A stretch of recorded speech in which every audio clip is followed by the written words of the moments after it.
میخوایم صحبت کنیم درباره 8 اصلیت که مملکت‌هایی مثل جامعه‌هایی مثل آمریکا اینا استفاده کردن که یک ملت آزاد و پرعظمت بسازن. با این هر حال که اونا کاملا این اصلیت‌ها را دنبال نمی‌کنن و ملت‌هایی که ملت ما که در آینده قراره که این اصلیت‌ها را اجرا کنیم و توی کشور پیاده کنیم، با این اصلیت‌ها که از کتاب مقدس میاد، از کلام خدا میاد که نرم افزار انسان را میسازه و طراحی میکنه و ما میتونیم از اون طریق یک ملت آزاد و نه فقط آزادی، کنار آزادی پرعظمت هم باشه. چون آزاد باشیم مثلا کشورهای آفریقا، اینا کشورهای آزادی هن ولی توش اون نظمی که عظمت میاره نیست، ولی اون نظم از کتاب مقدس میاد، از کلام خدا میاد. این نرم افزاری توی انسان دانلود میکنه که از اون نرم افزار ما میتونیم بهترین ملت رو بسازیم. این اصلیت ها از کتاب مقدس میاد و میتونه بهترین پرعظمت ترین ملت ها رو بسازه. و یه چیز دیگه هم که ما باید بدونیم این که اگه ما تو تاریخ کل جامعه ها ملت ها رو نگاه کنیم، اون قانون هایی که آزادی و عظمت میاره که برای زندگی برای اینا ارزش قائله، اونا همه فلسفیا از کتاب مقدس میاد. تو هیچ جامعه‌ای، حالا ما وارد میشیم، تو هیچ جامعه‌ای برای زندگی انسان ارزش قائل نیستن. چون وقتی که کلاً انسان خدا را نشناسه، طبیعاً برای زندگی و جون یکدیگه ارزش قائل نیست، به راحتی جون میگیرن. و این قانون، این فلسفی، این درک توی اسلام نیست. برای همین میبینید که به چه راحتی جون میگیرن. ولی تو غیر از اسلام تو همه فلسفی‌ها، تو خیلی فلسفی‌ها دیگه هم نیست. ارزش انسان از کلام خدا میاد، از شناخت به خدا، از جامعه‌ای که به کلام خدا احترام بذارن و با خدا رابطه خوبی داشته باشن که قانونهای خدا رو توی اون مملکت اجرا کنن. حالا ما میریم برای اصلیت اول که اینه که طبیعتاً انسان ذات خرابی داره.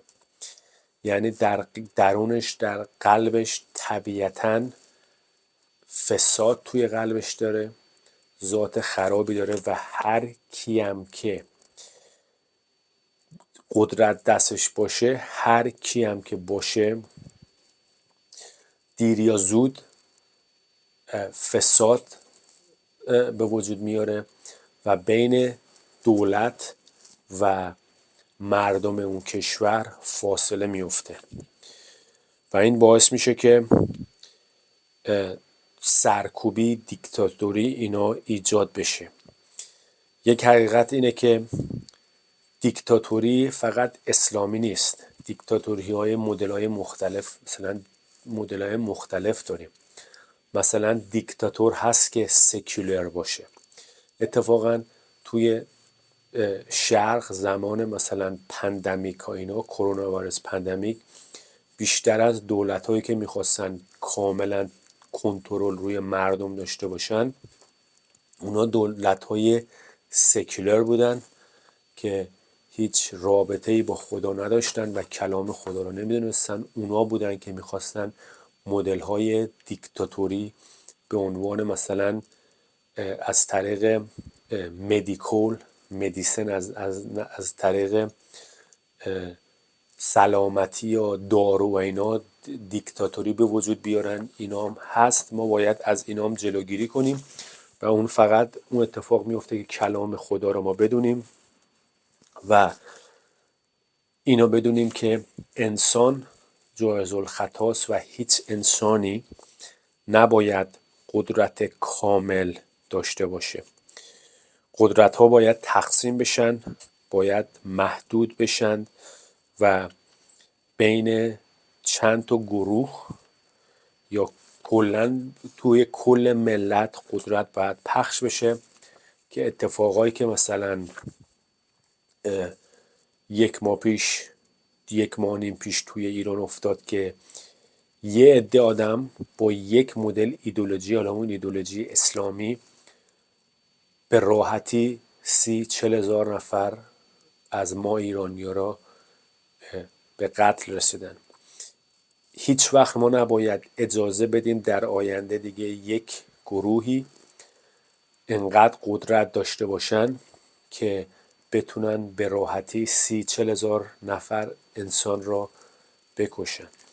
این اتفاق که مثلا توی ایران افتاد تو آمریکا هیچ وقت نمیتونه بیفته، چون آمریکا همه مردمشون، بیشتریاشون های پرسنتج سلاح دارن. تو آمریکا دور و بر 300 میلیون سلاح دست مردمه و دولت، حالا اون عده‌ای که دارن توی دولت ها رو میچرخونن، ایجنسی ها، سازمان های دستشونه، نمیتونن از یک ایدئولوژی داشته باشن که بتونن راحت 30 هزار نفر رو بکشن، چون مردم سلاح دارن و میتونن قدرتشو دارن که از خودشون دفاع کنن. فاوندینگ فادرهای آمریکا، پدرهای آمریکا که دولت ها دیزاین طراحی کردن، اینا میدونستن که فساد، خلاف همین میتونه توی از بین مردم اتفاق بیفته و همین میتونه از دولتی اتفاق بیفته. به همین دلیل باید قدرت پخش بشه و مردمم بتونن قدرت داشته باشن، همه کلن بتونن قدرت داشته باشن و از خودشون دفاع کنن. باید سیستم ها کنترل و محدود باشه، تقسیم شده باشه که بین کل جمع یک ملتی پخش بشن. ولی یک مشکلی دیگه هم هست که باید اینو در نظر بگیریم، این که وقتی که افکار انسان خراب باشه، ذات انسان خراب باشه و همه سلاح داشته باشن، اتفاق مثلا جنگ های ریزه توی ملت خیلی اتفاق میتونه بیفته، چون که قلبا کثیفه، قلب همه‌مون کثیفه و به همین دلیل اون رابطه با عیسی مسیح را ما نیاز داریم. چون عیسی مسیح کاری که میکنه، اون دولت روحانیشه، اون دولتش، اونو یک پادشاهی، عیسی مسیح یک پادشاهی روحانیه و کسی نمیتونه تو این دنیا که ما توشیم این پادشاهی ببینه. ولی اون پادشاهی وقتی که ما جزء پادشاهی اون بشیم، اون پادشاهیشو میذاره توی قلب انسان، توی قلب انسان میذاره، اون دولتشو میذاره توی قلب انسان و انسان در درون خوبی و بدی رو یاد میگیره، تسلیم میشه و میگه که من گناهکارم و اون خود درونشو میکشه و پادشاهی عیسی مسیح را میذاره واردش بشه و از این طریق اون از درون عوض میشه، قلبش عوض میشه. وقتی که قلبش یکی عوض بشه، کلامی که از دهنش میاد بیرون و کارهایی که از دستش میاد بیرون، اینا تغییر پیدا میکنه و کسی نمیتونه پادشاهی خدا رو ببینه یا دولت عیسی مسیح رو ببینه، ولی از سخنها و از کارهایی که کارهای شهروندان پادشاهی اون میتونن بفهمن که این شخص جزو یک پادشاهیه.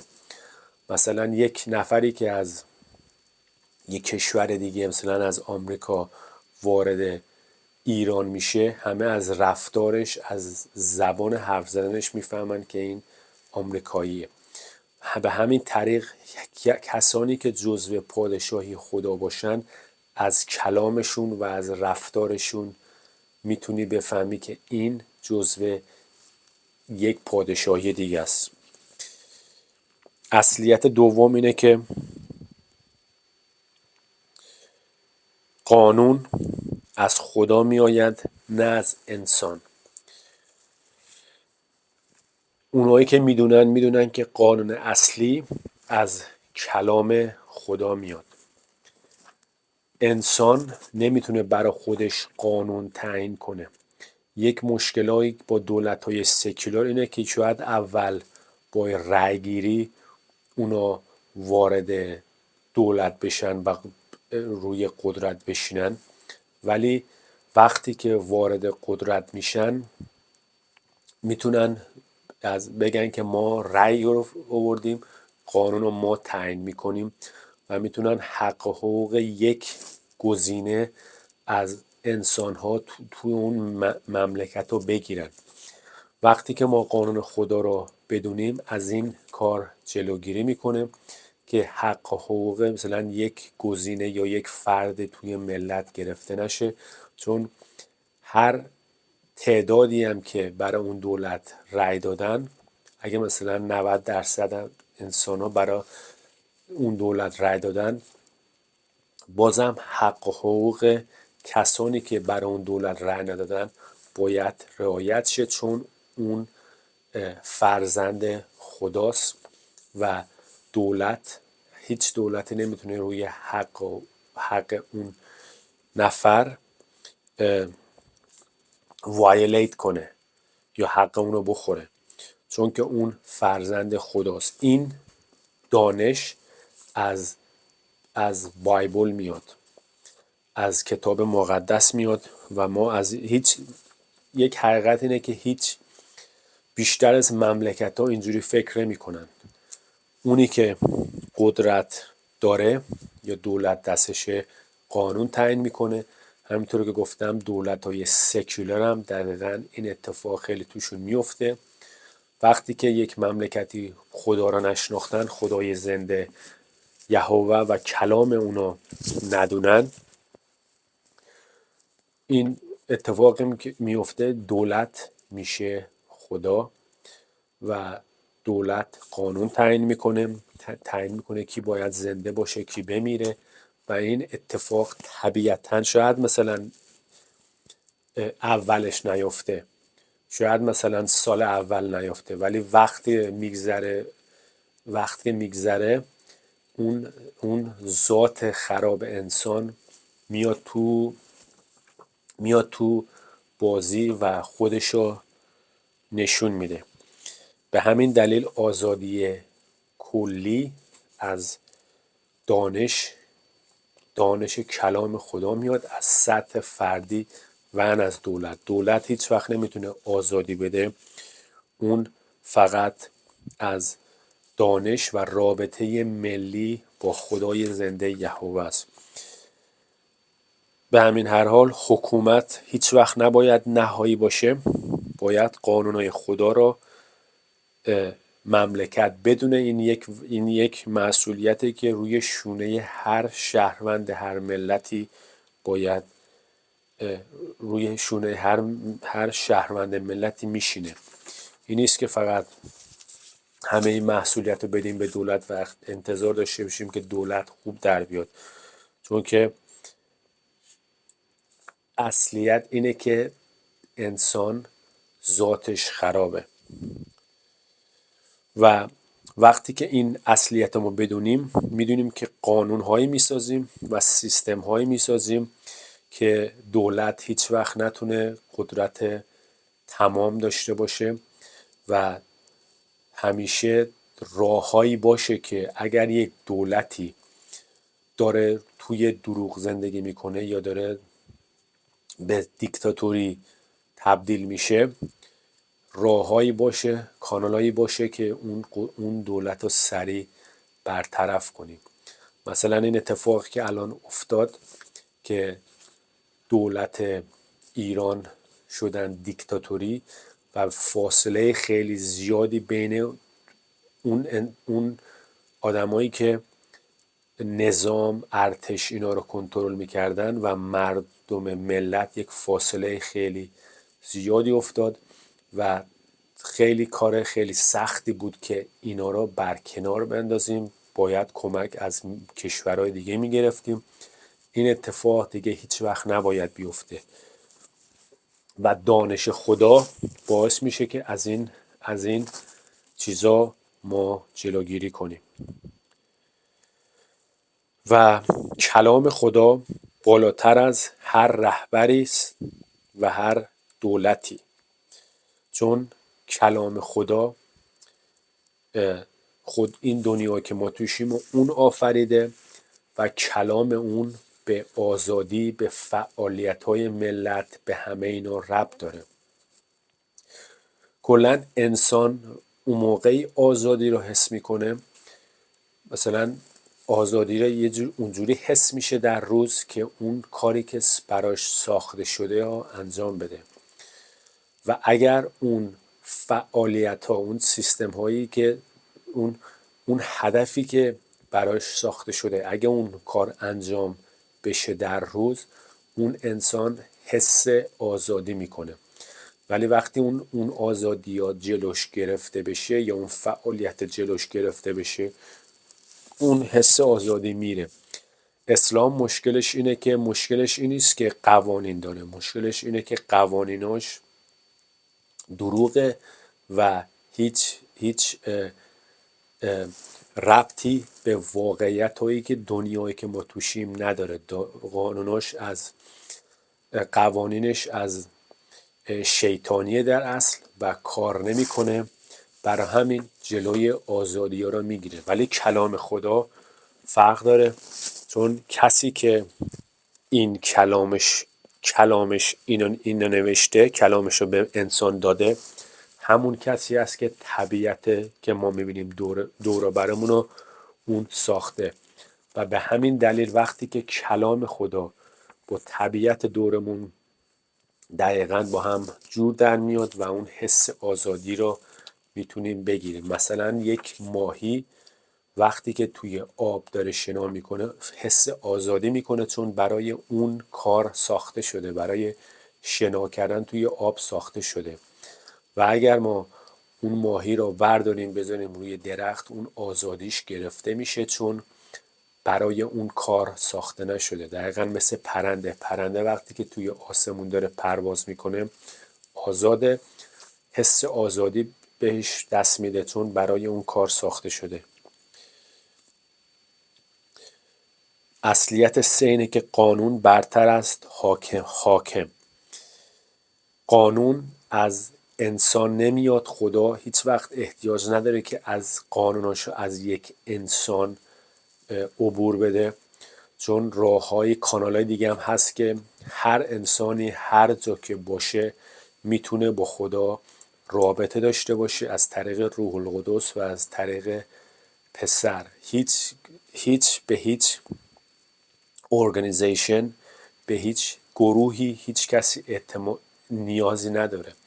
هر گروه انسان هر جا کره زمین که باشن، وقتی که بخوان با خدا رابطه برقرار کنن، از اسم عیسی مسیح که وارد شن، خدا روح القدسش رو میرفسه اونجا و اون رابطه تشکیل میشه و از همونجا که هستن میتونن از همونجا یک شروع کنن ساخت و ساز کردن از همونجا، چون خدا حکمت میده، دانایی میده و میتونن از همونجا شروع کنن ساخت و ساز کردن. و اینجوری کلا ملتی ساخته میشه که سیستماتیکی به راه عظمت داره ساخته میشه.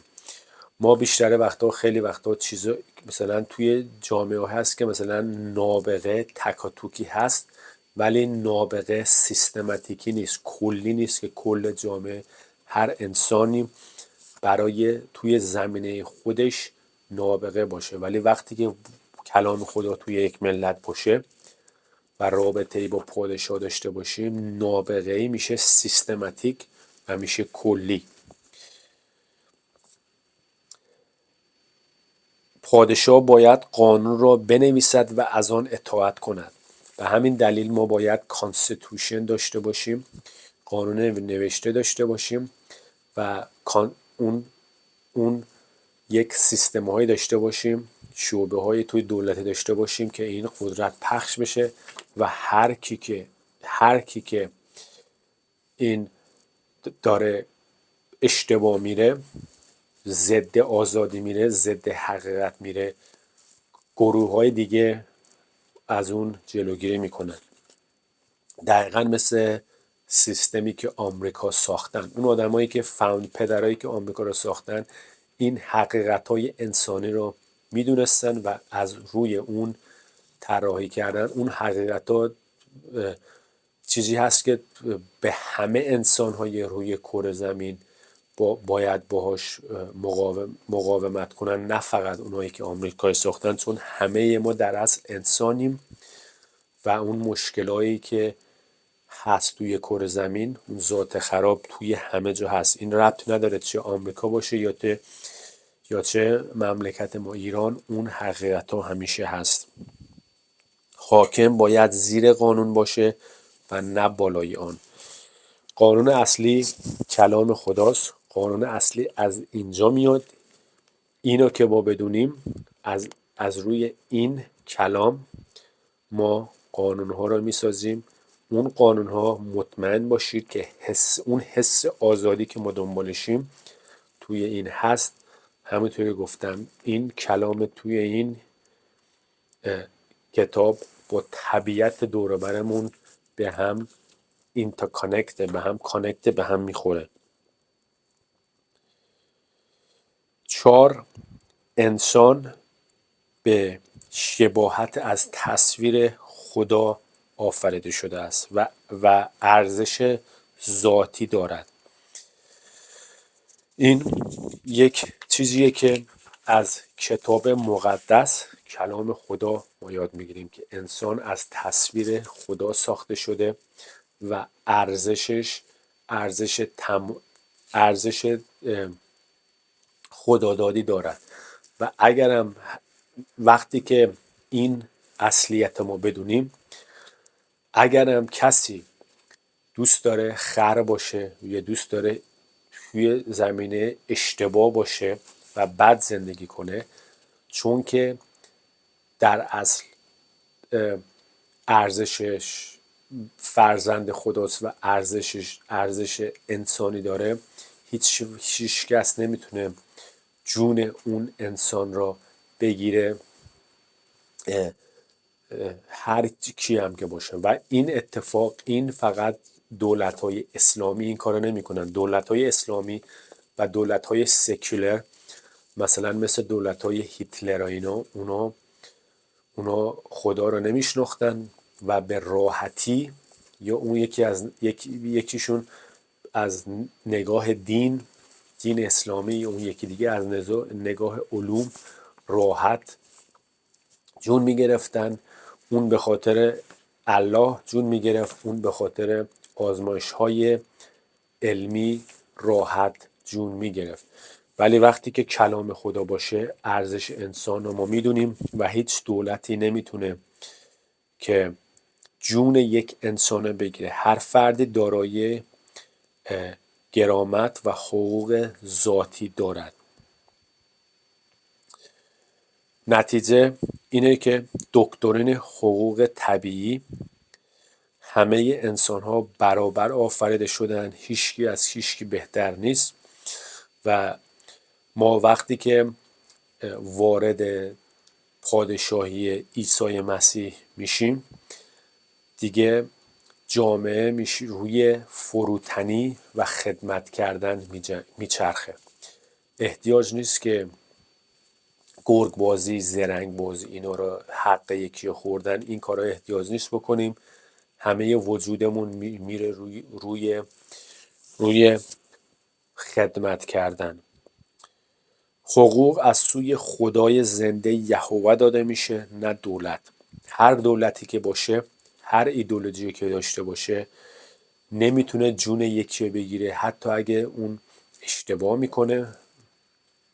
تنها اکسپشن اینه که اون داره خلاف میکنه و داره به یکی دیگر یا یه جون کسی دیگر آسیب میرسونه و اگه اونجا برسه اون هر کی حق دفاع از خودشو داره.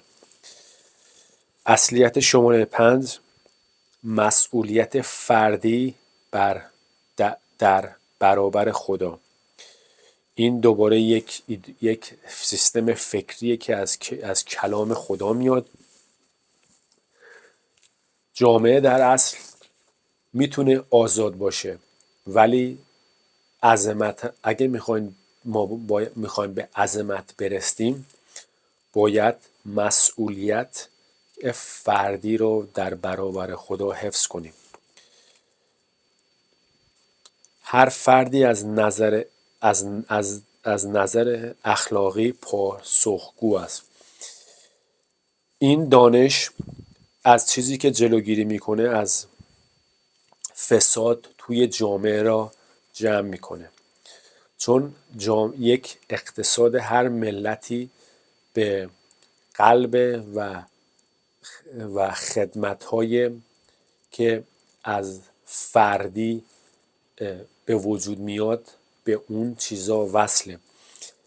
اگه که توی جامعه فساد خیلی باشه و همه به فکر زرنگیان یا به فکر خودشون باشن، اون باعث میشه که فعالیت‌ها و میوه‌های اقتصاد اون ملت کلا نباشه.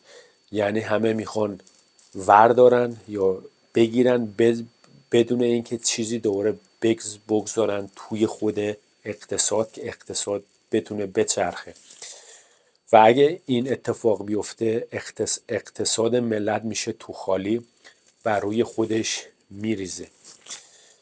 و این دوباره این یک حقیقتی که از کلام خدا میاد و ما اون رابطه با خدا که داشته باشیم، اون باعث میشه که انسان فروتن باشه و توی سیستم نرم افزار درونش پروگرام میشه روی خدمت کردن و چطوری من میتونم به جای اینکه چی من میتونم بگیرم، تبدیل میشه من چطوری میتونم به آدمایی که دور و برن خدمت کنم و به سبک تجارتی و بیزینس، اینکه یک ولیو بدم، ارزش بدم و برای اون ارزشی که توی جامعه اضافه کردم یا توی اقتصاد توی بازار اضافه کردم، برای اون یک پولی پس بگیرم.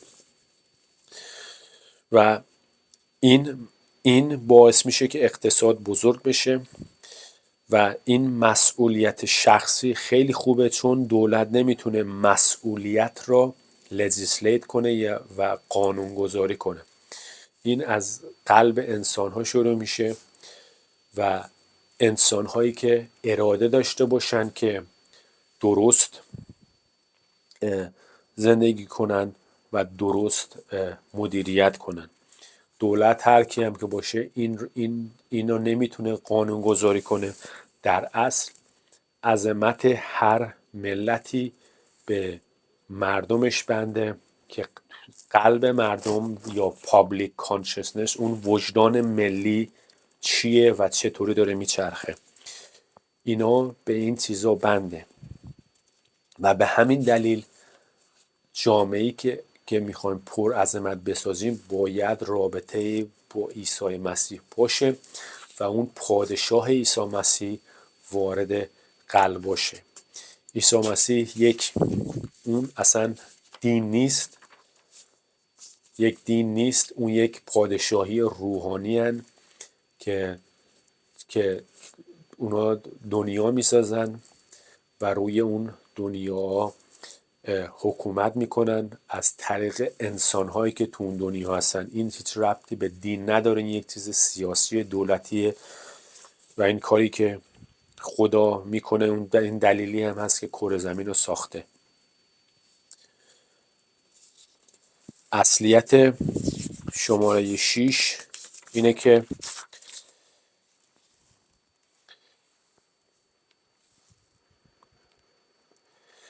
آزادی بی قیدی نیست، بلکه آزادی در چارچوب نظم ساخته شده. همونطور که گفتم اون موقعی ما آزادی را حس میکنیم که نظم باشه و قانونهایی باشه که هر کسی بتونه بهترین خودش رو زندگی کنه. اینا دوباره ریشش از کتاب مقدس، از کلام خدا، همینطور که عیسی مسیح میگه حقیقت را وقتی بدانیم حقیقت ما را آزاد خواهد کرد. آزادی در چارچوب نظم اخلاق معنا دارد، نه هرج و مرج، نه بیقانونی. وقتی که ما نظم خدا رو بدونیم، اون نظم باعث میشه که فعالیت جامعه بره بالا، اقتصاد باعث میشه که اقتصاد منفجر بشه. اگر آزادی باشه ولی نظم نباشه میشه هرج و مرج و بیقانونی و ملتی میشه مثل جنگل. اون قانون خدا باید باشه و از اون قانون خدا ما نظم میسازیم و آزادی میسازیم. اصلیت شماره 7 اینه که گناه گسترش میباید، بنابراین قدرت باید مهار شود، قدرت ها باید کنترل شه. فساد همیشه توی جامعه همیشه هست و به زودی سریع رشد میکنه. فساد همین از مردم میاد بیرون و همین از مسئولین توی کل جامعه همیشه هست و همه جا میپیچه، همین توی دولت، همین توی مضمومه های شخصی. و باید ما قانونهایی داشته باشیم و سیستم های عدالتی داشته باشیم که فساد رو سریع پیدا کنه و سریع جمع کنه. این حقیقت اینه که فساد همه جا میتونه بچرخه، همین دولت، همین توی دولت، همین توی مردم. به همین دلیل عظمت یک ملت و آزادی یک ملت روی شونه های همه مردم میشینه. همه مسئولیت دارن که همه ما همدیگر رو چک کنیم و فساد رو سریع قطع کنیم. وقتی که حقیقت توی جامعه باشه و انسان ها زیر سلطنت عیسی مسیح باشن، این خیلی ازش جلوگیری میشه، چون که عیسی مسیح کاری که میکنه نرم افزار انسان ها رو از درون تغییر میده و اونا دیگه از درون، از قلبشون فساد نمی کنن، چون چیزی که در قلب انسان نیست نمیتونه از کارهای دستش و از زبونش بیاد بیرون. کلاً پادشاهی خدا مثل اکسیژن میمونه، کسی نمیتونه ببینه ولی همه را زنده نگه میداره. یک مثل دیگه، پادشاهی خدا مثل پیچ مهره های هست که کلاً توی یک ساختمون، اون ساختمون رو به هم نگه داشته ولی اینو از بیرون پیدا نیست. پادشاهی خدا مثل اون پیچ و مهرهای درونه که کسی نمیتونه ببینه ولی کل جامعه را محکم به هم نگه داشته که مو یا آب زیر لای درز جامعه نره. قدرت پادشاهی خدا و کلام خدا اینه، جامعه را از ریشه تقریبا میسازه. در نتیجه اجرای قانون، همین برای آدمای توی دولت، مسئولین، و همین برای کل مردم یک ملت. عدالت کامل ایجاد میکنه و ساختارهای دائمی برای جلوگیری از بی‌نظمی و فساد که توی کل ملت میتونه نفوذ داشته باشه. اصلیت شماره 8 و آخرین، مالکیت‌های خصوصی و امانتداری. این بازار آزاد و فری مارکت کپیتالیسم، این یک ایده‌ایه که از کلام خدا میاد و از پرایوت پراپرتی، مالکیت‌های خصوصی، اون همیشه دفاع خواهم شد.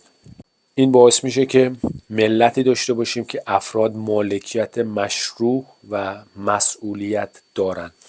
وقتی که مالک خصوصی باشه، آدما هم شروع میکنن برای کار کردن، ساخت و ساز کردن و اقتصاد کشور باعث میشه که منفجر بشه. چون هر فردی میگه اگه کار کنم من میوه های کارامو، میوه های خدمت هایم را خودم میبینم.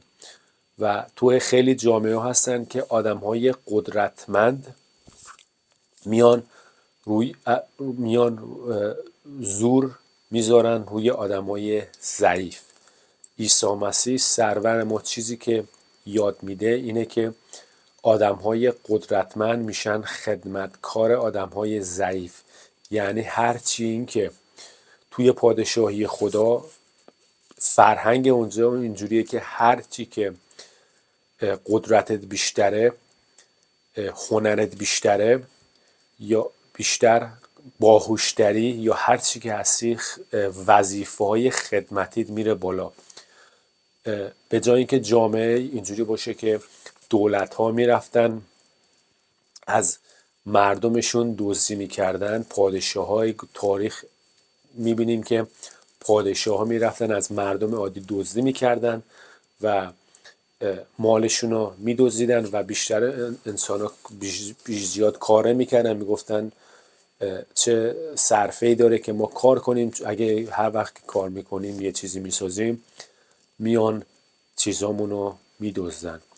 و این باعث میشه که فعالیت کم بشه، فعالیت خیلی میره پایین، همه فقط به حد نیازشون فعالیت میکنن و ساخت و ساز میکنن، چون که دزدی و غارت خیلی میشد. توی پادشاهی خدا و این فرهنگی که کشورهای مثل انگلیس و آمریکا اجرا کردن، این که مالکیت‌های خصوصی و وظیفه دولت اینه که از حق شهروندان دفاع کنه، قانون رو نگه داره و یکی وظیفه‌اش اینه. وقتی که یک ملتی رابطه‌ای با خدا داشته باشن و زیر پادشاهی عیسی مسیح باشن، باعث میشه که باعث میشه که دولت درونی داشته باشن و خودشون دیگه میدونن چی درسته چی غلطه.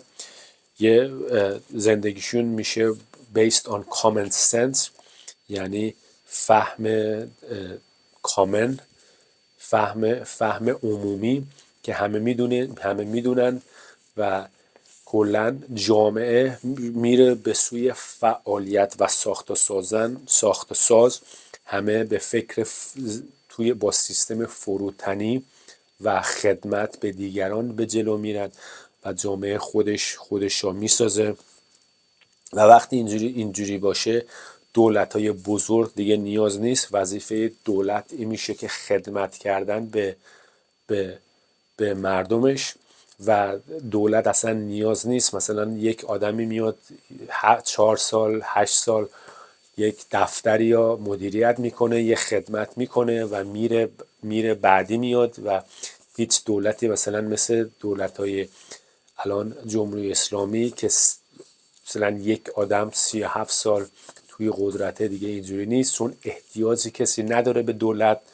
همه خدا دولتشو توی قلب انسان ها ثبت کرده و همه میدونن چی درسته چی غلطه و دولت زیاد دیگه احتیاجی نیست. یک عده کوچیک هست، یه دولت کوچیک هست که مدیریت کنه، از مرزهای ملت دفاع کنه، از حقوق و شریعت قانون رو رعایت کنن و همین. و ملت خودشون میدونن چی درسته، مردم خودشون میدونن چی درسته. خلاف و اینا کمه، کلاهبرداری اینا کمه، چون که قلبشون فقط روی ست شده که چی بدم، چه خدمتایی کنن، به جای اینکه چی من میتونم بگیرم.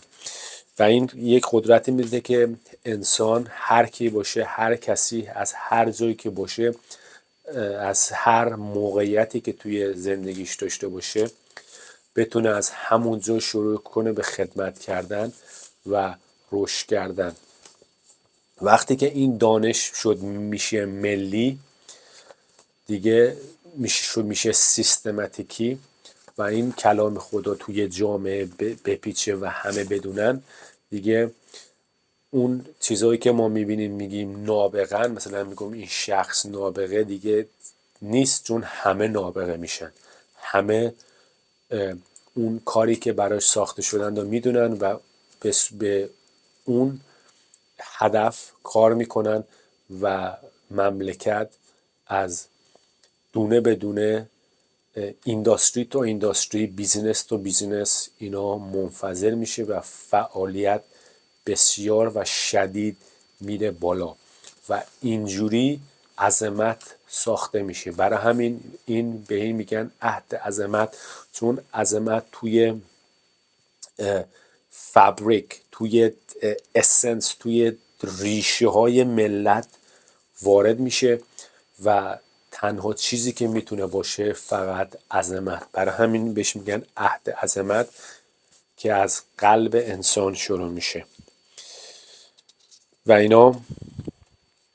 و این اصلیت، مالکیت خصوصی، حقوق مالکیت، پایه های بازار آزاد. وقتی بازار آزاد باشه، ساخت و ساز ملت میره بالا و همینطور که گفتم همه مالکیت خصوصی دارن. میوه های کاراشونو هر کی خودش میتونه بخوره. جمعیت بندی نهایی خلاصه در سطح عالی، اگر کل این فلسفه رو در یک جمله بخوام خلاصه کنم، در اصل میشه این: انسان هم گناهکار است و هم ارزشمند. قدرت باید محدود شود، قانون باید برتر باشد و آزادی باید در چارچوب حقیقت و مسئولیت در برابر خدا وجود داشته باشد.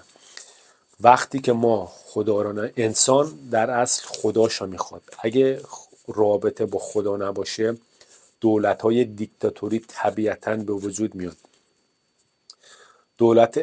دولت‌های اسلامی، کامونیست، مارکسیسم، سکولاریست، اینا همه به دیکتاتوری تشکیل میشه. حالا شاید همینطور که گفتم، شاید دوشنبه تا پنجشنبه یک دولت خوب باشه، ولی جمعه تصمیم میگیره که یک کاری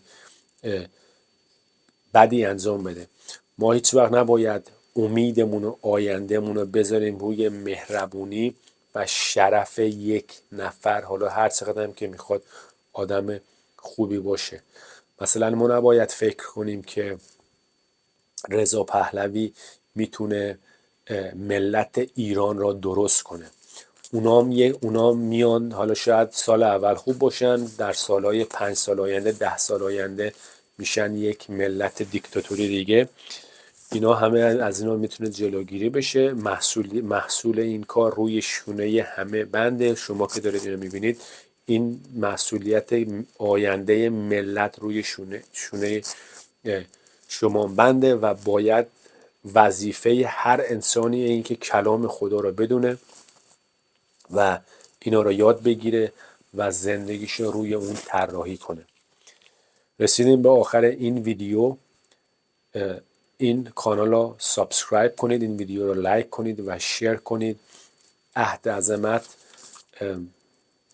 کلا هدف ما اینه که هدف از ما از این فعالیت اینه که این ملت ایران رو از ریشه درست کنیم، کلام خدا رو وارد کنیم و دولت خدا رو در قلب همه مردم وارد کنیم که هیچ وقت در آینده دیگه هیچ وقت این اتفاقی که برای ما الان افتاد دیگه هیچ وقت اتفاق نیفته و بتونیم به راحتی اگه یک دولتی و یک گروهی دارن توی دروغ زندگی میکنن هیچ وقت موقعیتشو نداشته باشن، قدرتشو نداشته باشن که همه مردم و 91 میلیون 100 میلیون مردم و انسانهای دیگه را با دروغ خودشون همینطوری drag along بکشونن. اوکی؟ عهد عظمت همه چی رو درست میکنه، همه چی رو به اون مدلی که باید باشه میسازه و ایران را فراهم میکنه، سیستمایی فراهم میکنه که ایران همین آزاد باشه، همین به عظمت کامل برسته برای همیشه و ابدی. این کانال رو سابسکرایب کنید که با هم در تماس باشیم. من ویدیوهای دیگه میسازیم درباره چیزای تاپیک های مختلف و که با هم دیگه بهترین ملت رو توی کره زمین بسازیم. تا ویدیو بعدی، بدرود.